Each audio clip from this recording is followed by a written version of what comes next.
Higit 60 billion pesos na key projects ng Administrasyong Marcos Jr. aprobado na ng NEDA Board.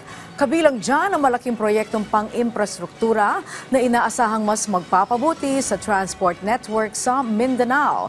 Si Kenneth Pasyente sa sentro ng balita. Dalawang malalaking proyekto ang naaprubahan sa ika-21 NEDA Board meeting na pinangunahan ni Pangulong Ferdinand R. Marcos Jr. Una na rito ang Phase 1 ng Health System Resilience Project na nagkakahalaga ng 27.92 billion pesos. Magbibigay daan ang proyekto para palakasin ang health emergency sa bansa.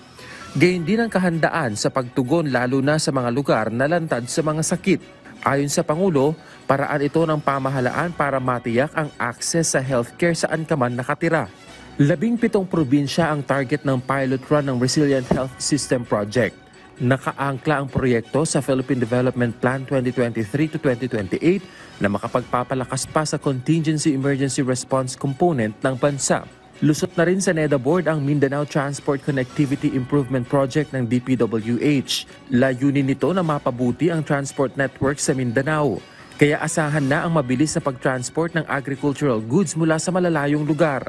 It's one of the main road programs for Mindanao. I think that we should, as much as possible, proceed with the projects. We need to approve. Giit pa ng Pangulo, malaking tulong ito sa mga magsasaka para mas lumawak pa ang oportunidad para sa kanila. Aabot sa 37 billion pesos ang halaga ng proyekto na popondohan ng World Bank na inaasahang makukumpleto sa 2030. Kenneth Pasyente para sa Pambansang TV sa Bagong Pilipinas.